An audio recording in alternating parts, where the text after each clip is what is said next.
ಕುಂದಾಪುರ ತಾಲೂಕಿನ ಹೊಸಂಗಡಿ ಗ್ರಾಮ ಪಂಚಾಯತ್ ವ್ಯಾಪ್ತಿಯ ಕಾರೂರಿನಲ್ಲಿ ಮತ್ತೆ ಈ ಬಾರಿ ಮಂಗನ ಕಾಯಿಲೆ ಔಟ್ಬ್ರೇಕ್ ಆಗಿದೆ ಅಂತಲೇ ಹೇಳ್ಬೋದು. ಯಾಕಂತ ಹೇಳಿದ್ರೆ ಈಗಾಗಲೇ 5 ಮಂಗಗಳ ಶವ ಪತ್ತೆಯಾಗಿರುವಂಥದ್ದು, ಆ ಶವಗಳನ್ನು ಪೋಸ್ಟ್ಮಾರ್ಟಮ್ ಮಾಡಿರುವಂಥದ್ದು. ಪ್ರತಿ ವರ್ಷವೂ ಕೂಡ ಇದೇ ಸಂದರ್ಭದಲ್ಲಿ ಅಂದರೆ ಇದೇ ಸೀಸನ್ನಲ್ಲಿ ಈ ಜನವರಿ ಅಥವಾ ಡಿಸೆಂಬರ್ ಕೊನೆಯ ಹಂತದಲ್ಲಿರುವಾಗಲೇ ಮಂಗನ ಕಾಯಿಲೆ ಅನ್ನುವಂಥದ್ದು ಈ ಭಾಗದಲ್ಲಿ ಕಾಣಿಸ್ಕೊಳ್ತಾ ಇದೆ.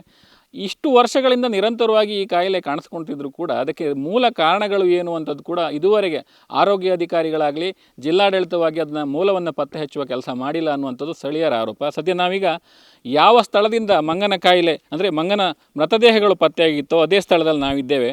ನೋಡ್ಬೋದು, ಜಿಲ್ಲೆಯ ಕೆಲವೊಂದು ಭಾಗಗಳಿಂದ ಮಂಗಗಳನ್ನು ಹಿಡಿದು ಅಂತ ಹೇಳಿದ್ರೆ ಈ ಕೃಷಿಗೆ ಉಪದ್ರವವನ್ನು ಕೊಡುವಂಥ ಮಂಗಗಳನ್ನು ಹಿಡಿದು ಅವನ್ನು ತಂದು ಈ ಭಾಗದಲ್ಲಿ ಅಂದರೆ ಘಟ್ಟದ ಅಂಚಿನಲ್ಲಿರುವಂಥ ಪಶ್ಚಿಮ ಘಟ್ಟದ ತಪ್ಪಲಿನಲ್ಲಿರುವಂಥ ಸಿದ್ದಾಪುರ ಹೊಸಂಗಡಿ ಭಾಗದಲ್ಲಿ ಮಂಗಗಳನ್ನು ಕಾಡಿಗೆ ಬಿಡಲಾಗ್ತದೆ ಅನ್ನುವಂಥದ್ದು ಕೂಡ ಮೊದಲಿಂದ ಕೇಳಿ ಬರ್ತಿರುವಂಥ ಮಾತು. ಇನ್ನು ಮಂಗಗಳ ಜೊತೆ ಕಾಡು ಹಂದಿಗಳಿರ್ಬೋದು ಅವನ್ನು ಕೂಡ ಇಲ್ಲಿ ಹಿಡಿದು ಬಿಡಲಾಗ್ತಿದೆ ಅನ್ನುವಂಥದ್ದು ದೂರುಗಳು ಈ ಹಿಂದಿನಿಂದ ಕೇಳಿ ಬರ್ತಾ ಇದೆ.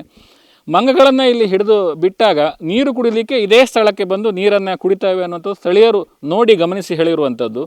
ಇಲ್ಲಿ ಏನಾಗ್ತಿದೆ ಅಂತ ಹೇಳಿದ್ರೆ ಘಟ್ಟದಿಂದ ಬಂದಂಥ ಮಂಗಗಳಿರ್ಬೋದು ಅಥವಾ ಈ ಊರಿನ ಇಲ್ಲಿ ಹಿಡಿದಂಥ ಮಂಗಗಳ ಒಂದು ಸೇರುವಿಕೆಯಿಂದ ಆ ಘಟ್ಟದಲ್ಲಿ ಇದ್ದಂಥ ಏನು KFD ಅಂತ ಏನು ಕರೀತಾರೆ ಆ ಕಾಯಿಲೆ ಅನ್ನುವಂಥದ್ದು ಇಲ್ಲಿನ ಮಂಗಗಳಿಗೂ ಸ್ಪ್ರೆಡ್ ಆಗಿ ಅವು ಸಾವನ್ನಪ್ತಿದೆ ಅನ್ನುವಂಥದ್ದು ಕೂಡ ಸ್ಥಳೀಯರು ಹೇಳ್ತಿರೋ ಮಾತು.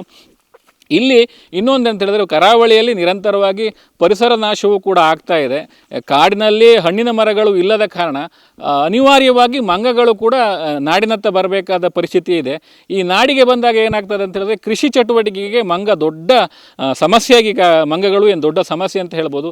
ಏಲಕ್ಕಿ ಇರ್ಬೋದು ಅಥವಾ ಈ ಅಡಿಕೆ ಇರ್ಬೋದು, ಇನ್ನಿತರ ಯಾವುದೇ ಒಂದು ವಾಣಿಜ್ಯ ಬೆಳೆಗಳನ್ನು ಮಂಗಗಳು ಯಥೇಚ್ಛವಾಗಿ ಹಾಳು ಮಾಡೋದ್ರಿಂದ ಅವುಗಳನ್ನು ಹಿಡಿದು ಈ ಸಿದ್ದಾಪುರದಂಥ ಪ್ರದೇಶ ಹೊಸಂಗಡಿ ಪ್ರದೇಶಗಳಲ್ಲಿ ತಂದು ಹಾಕಿದಾಗ ಅವಕ್ಕೆ ದಿಕ್ಕು ಕಾಣದಂತಾಗಿ ಏನಾಗ್ತದೆ ಅಂತ ಹೇಳಿದ್ರೆ ಮೇಲಿಂದ ಬರುವ ಮಂಗಗಳು ಇವು ಎಲ್ಲ ಒಟ್ಟಾಗಿ ಆ ಕಾಯಿಲೆ ಅನ್ನುವಂಥದ್ದು ಒಂದು ರೀತಿ ಸ್ಪ್ರೆಡ್ ಆಗಿ ಪ್ರತಿ ವರ್ಷವೂ ಇದೇ ಸಂದರ್ಭದಲ್ಲಿ ಔಟ್ಬ್ರೇಕ್ ಆಗ್ತಿದೆ ಅನ್ನುವಂಥದ್ದು ಕೂಡ ಸ್ಥಳೀಯರು ಹೇಳ್ತಾ ಇರುವ ಮಾತು. ನೋಡ್ಬೋದು ನೀವು ಇಲ್ಲಿ ಮರಗಳನ್ನು ನಿರಂತರವಾಗಿ ಕಡಿಯುವಂಥ ಪ್ರಕ್ರಿಯೆ ನಡೀತಾ ಇರುವಂಥದ್ದು. ಕಾಡಿನ ಒಳಗಡೆ ಹಣ್ಣಿನ ಮರಗಳು ಇಲ್ಲ, ಅವಕ್ಕೆ ಆಹಾರ ಏನು ಅಂತ ಹೇಳಿದ್ರೆ ಕಾಡಿನ ಒಳಗೆ ಇರುವಂಥ ಹಣ್ಣಿನ ಮರಗಳು ನಿರಂತರವಾಗಿ ಏನು ಮರಕ್ಕೆ ಬೀಟೋಪಕರಣ ಆಗಿರ್ಬೋದು ಇನ್ನಿತರ ಇದಕ್ಕಾಗಿ ಬಳಕೆ ಆಗ್ತಿರೋದು ನಿರಂತರವಾಗಿ ನಡೀತಾ ಇದೆ.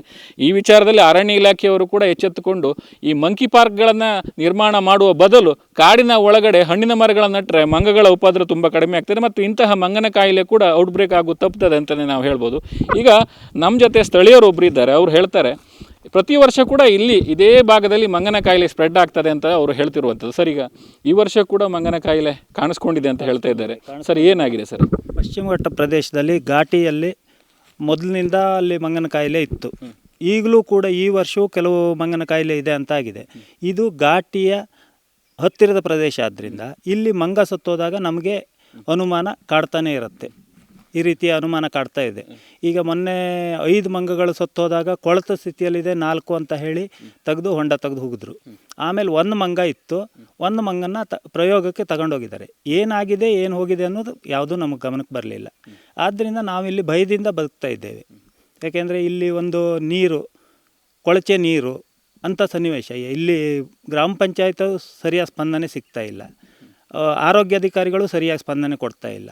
ಮೊನ್ನೆ TH ಅವ್ರು ಬಂದಾಗ ಇಲ್ಲಿ ಮಂಗನ ಇದನ್ನು ತಗೊಂಡೋದ್ರು. ಆಮೇಲೆ ಏನಾಯಿತು ಅನ್ನೋದು ಈವರೆಗೂ ನಮಗೆ ಗೊತ್ತಿಲ್ಲ.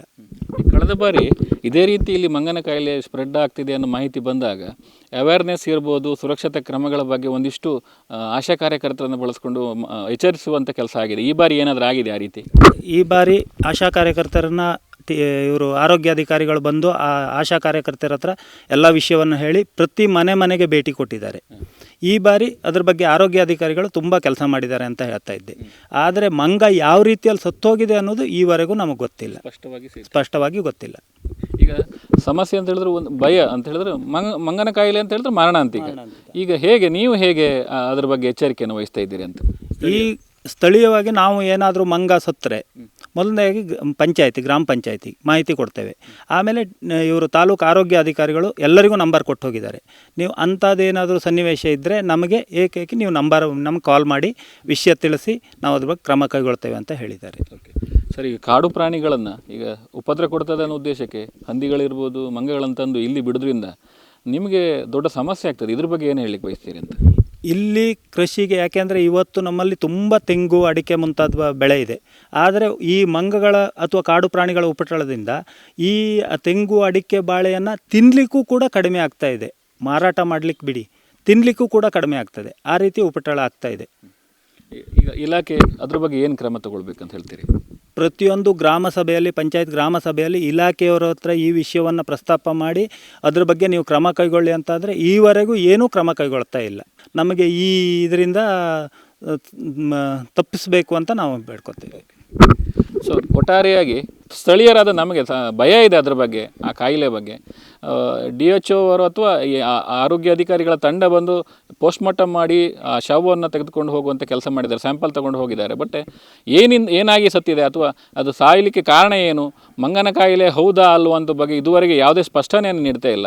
ನಾವೇ ಸ್ವಯಂ ಪ್ರೇರಿತರಾಗಿ ಅದರ ಬಗ್ಗೆ ಎಚ್ಚರಿಕೆ ಮಾಡ್ಕೊಳ್ತಾ ಇದ್ದೇವೆ. ಆದರೂ ಕೂಡ ಮಕ್ಕಳು ಮತ್ತು ಕೆಲವು ವೃದ್ಧರು ಇರುವ ಹಿನ್ನೆಲೆಯಲ್ಲಿ ಸಮಸ್ಯೆ ಆಗ್ತಾ ಇದೆ. ಇದು ಮತ್ತೆ ಮುಂದುವರೆದ್ರೆ ಅಥವಾ ಇನ್ನು ಮಾರಣಾಂತಿಕವಾಗಿ ಬೆಳೆದ್ರೆ ಕಷ್ಟ. ಆ ನಿಟ್ಟಿನಲ್ಲಿ ಆರೋಗ್ಯಾಧಿಕಾರಿಗಳು ಇದರ ಬಗ್ಗೆ ಹೆಚ್ಚಿನ ಮುತುವರ್ಜಿಯನ್ನು ವಹಿಸಿ ಗ್ರಾಮ ಪಂಚಾಯತ್ ಇದರ ಬಗ್ಗೆ ಹೆಚ್ಚಿನ ಜವಾಬ್ದಾರಿಯನ್ನು ತೆಗೆದುಕೊಂಡು ಈ ಬಗ್ಗೆ ಹೆಚ್ಚಿನ ತನಿಖೆ ಮಾಡುವುದಿರ್ಬೋದು ಅಥವಾ ಈ ಕಾಯಿಲೆಗೆ ಮೂಲ ಏನು ಅನ್ನುವಂಥದ್ದನ್ನು ಪತ್ತೆ ಹಚ್ಚಬೇಕು ಅನ್ನುವಂಥದ್ದು ಸ್ಥಳೀಯರು ಹೇಳ್ತಿರೋ ಮಾತಾಗಿದೆ.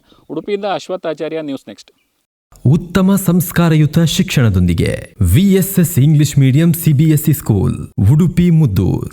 ನರ್ಸರಿಯಿಂದ 10ನೇ ತರಗತಿವರೆಗೆ ಶಿಕ್ಷಣದ ಜೊತೆಗೆ 5ರಿಂದ 10ನೇ ತರಗತಿವರೆಗಿನ ವಿದ್ಯಾರ್ಥಿನಿಯರಿಗೆ ಉತ್ತಮ ಹಾಸ್ಟೆಲ್ ಸೌಲಭ್ಯವೂ ಇದೆ. ನಿಮ್ಮ ಮಕ್ಕಳ ಪ್ರವೇಶಾತಿಗಾಗಿ ಈ ಸಂಖ್ಯೆಗೆ ಕರೆ ಮಾಡಿ.